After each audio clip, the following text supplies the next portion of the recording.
Just patching in the concrete right now. When we get the car in here, we have a nice smooth, because we're gonna have to drop the car on steel wheels, so we need a nice smooth place for it to roll. So we decided to patch in this hole with concrete. It's my first time really doing any concrete work like this, but it's going cool. This is the end that's getting finished so far. Got to run and get a couple more bags of cement or concrete. Yeah, it's going good.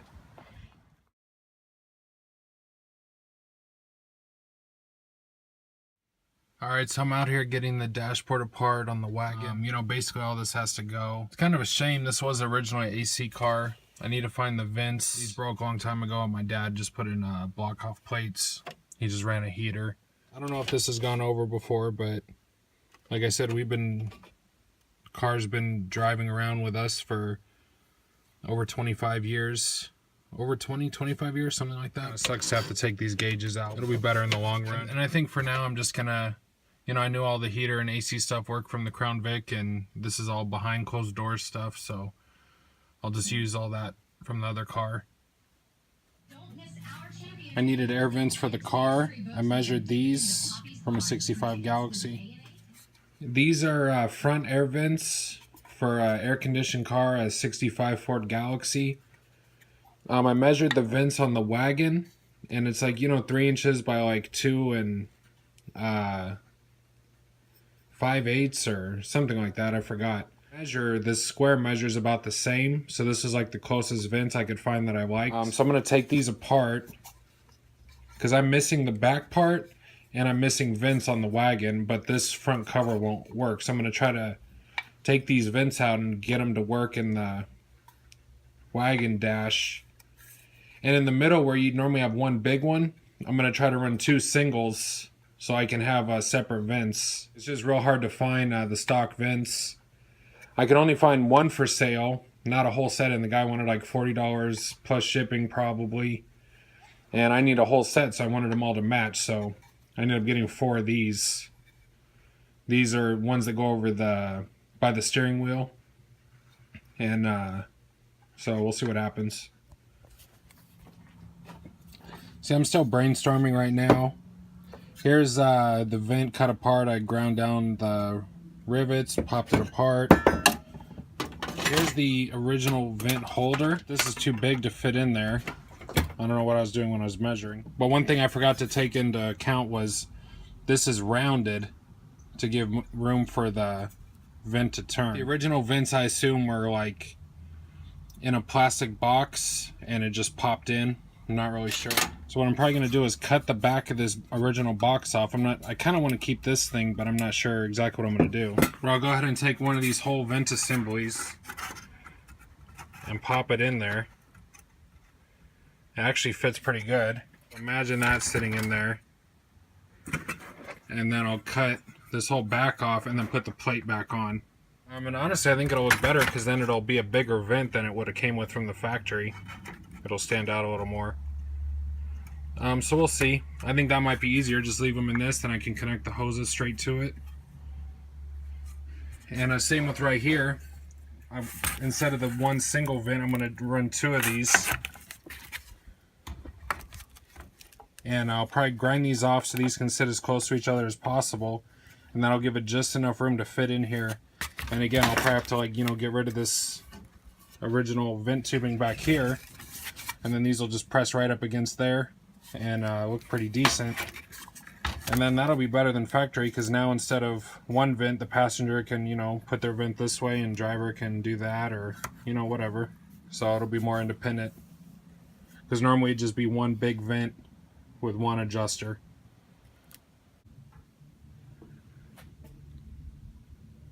Alright, so I got the frame over by the car. Just been removing the bumpers, exhaust, drive shaft. Gonna take the catalytic converters off. I think what the plan is, I'm gonna go ahead and take these off and set them on steel wheels so there's no tire. Then remove the suspension, and then that'll get the frame to sit as low as possible on the ground. And then I got these camper jacks, or not camper jacks, but like mobile home stands. And then we'll sit up on the 2x4 on the side, put the stands here, the 2x4, and it'll raise the car up, you know, about 20 inches in the air. And I'm pretty sure I did the measurement. If we get this on steel wheels and the suspension out, I can get this highest point right here to about 17. And so I'll be cutting it close, and then we should be able to slide right under all this and start test fitting the car. I got this all cleaned out for the most part. And I got the dash all out. All right, so I got the springs out, the shocks, and I went ahead and lowered it. And you can see it sits way lower now. It's about 25 inches to the top of this. And ideally I want to get it to like 17 or 20.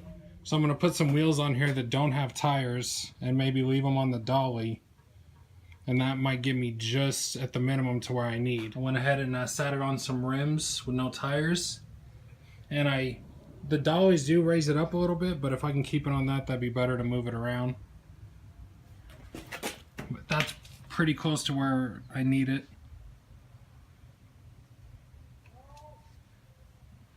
Yeah, some of these stands are all rusty and seized, and so I'm cleaning them all up and lubing them up so they can, you know, move easy and be adjusted. Just removing the shocks. That was one of the last things I had to do before I could slide the frame under.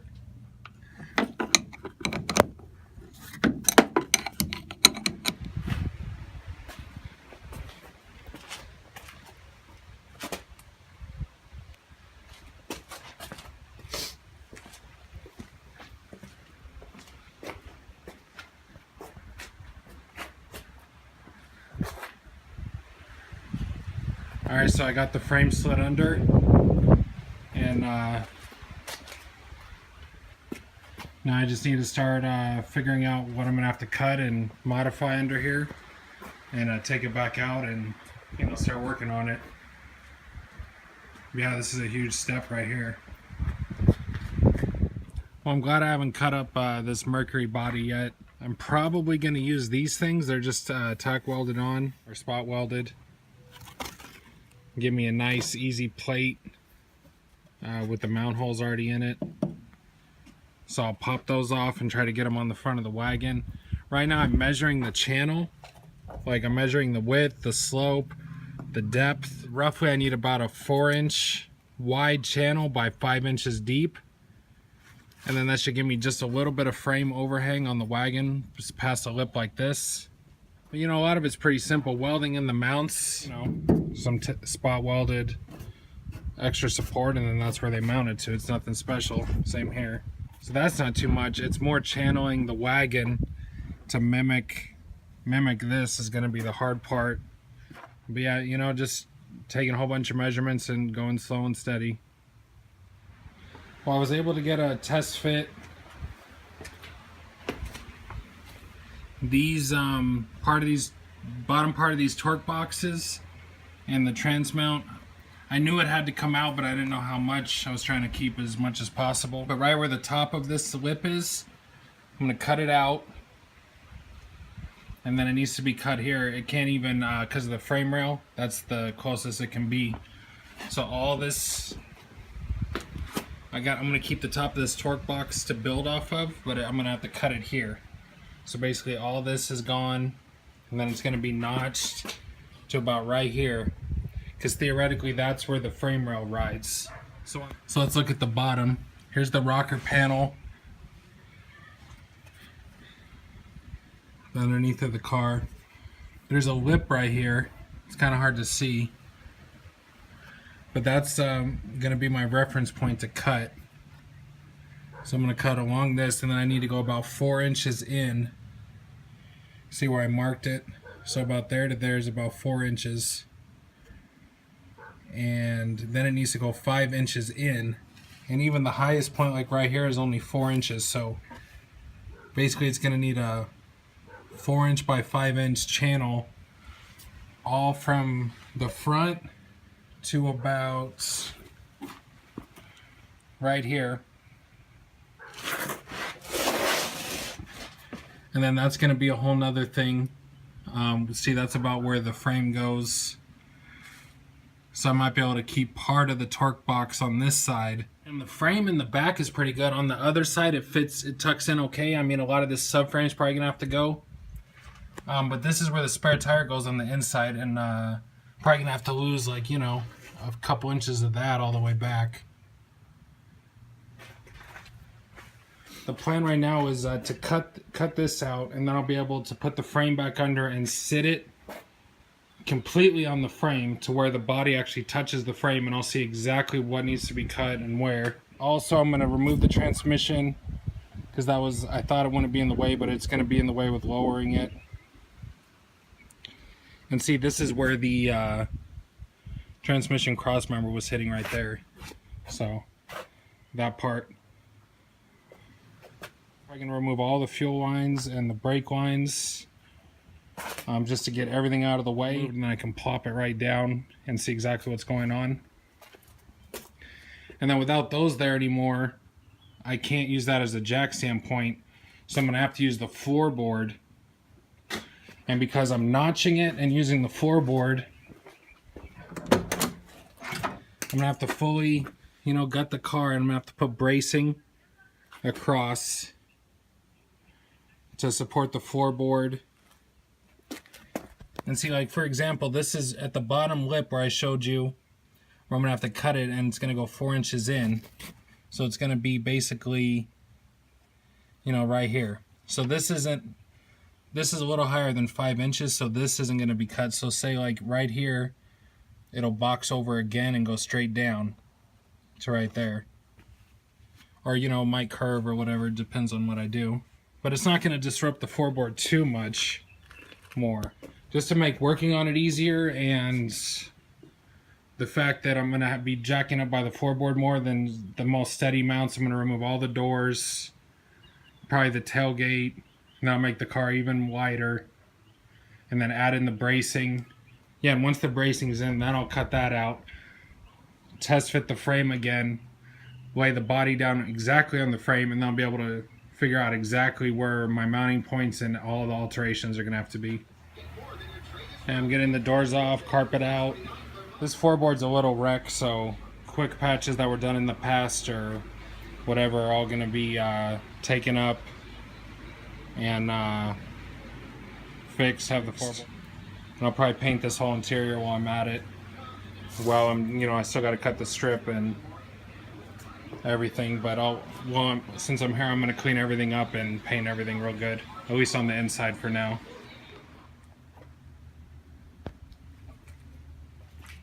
So like I said, I had to get ready to channel the floorboard and, you know, put in bracing and stuff. So basically the whole car strip, got all the doors off. The tailgate was super heavy. I'm gonna once I channel it, I'm gonna patch any holes in the floorboard, paint all the inside really good. This thing hasn't had a headliner in a long time, so all that's gonna get cleaned up. I just got to, you know, get the brake lines and stuff off this frame now. Get the transmission off. Brace this up like I was saying. Once that's braced, I can cut this out.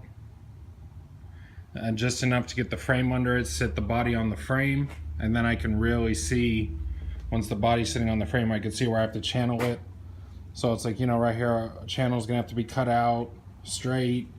Then when it gets back to this section, this is up high enough, but on the underneath, it's gonna have to, like, you know, have a section cut out here and then most of the rear end hump, like right here, that'll actually fit up in there good. But on the Crown Vic, the gas tank bolted to the body right here, and I want to be able to keep that if I can. More than likely I'm gonna have to cut a little bit of this basement out for the gas tank to fit, but we'll see how it goes. I'm just getting the fuel lines, starting to get the fuel lines and brake lines off this.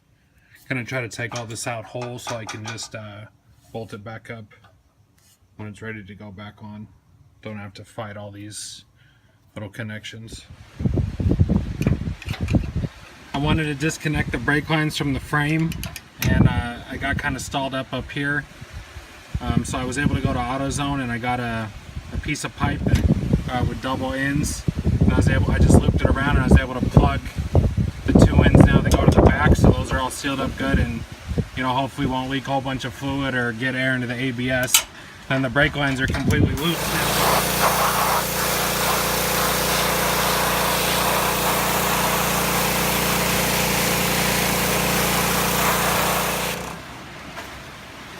Just clean this all out with the pressure washer. It's pretty clean. I'm gonna get a towel and get the pulling water out of it. It did a pretty good job cleaning up where the headliner was. It got rid of all that foam, nasty foam. Yeah, here's that slab we did. You can see it went like right around here. Just got off the front wiring and the radiator support.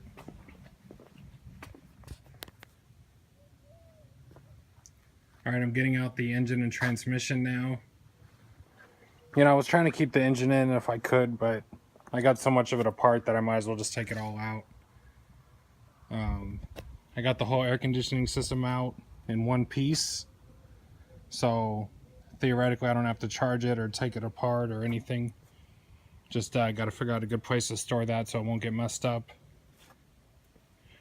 But yeah, I just need to figure out the power steering lines. And all the electrical is just going to keep it up here, keep it simple.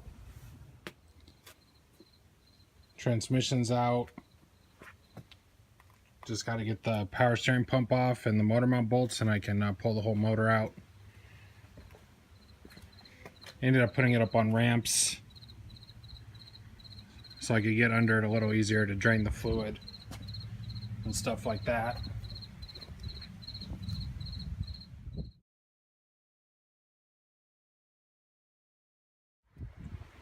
Alright, you can see the motor out. Came out pretty good. I kind of want to get a 4-valve motor, but if I have to use the 2-valve, I'm just going to go ahead and, you know, clean everything up really good, paint stuff, remove anything I don't need, and then stick it back in. But really the only thing I'm waiting to do is I just got to clean this out. I got a couple things, you know, stored in here. And I just need to get the metal that we talked about, and I'm waiting on metal. So that's got me a little behind, so I'm probably just going to go ahead and post this video while I'm waiting on metal, and then we'll pick up the project some more. Yeah, I've been helping my dad a lot with this. We're going to paint it, do the body work and paint it soon.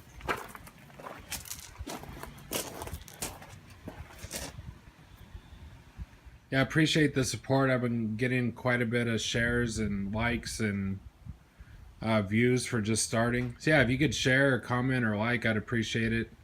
It definitely goes a long way in helping grow the channel.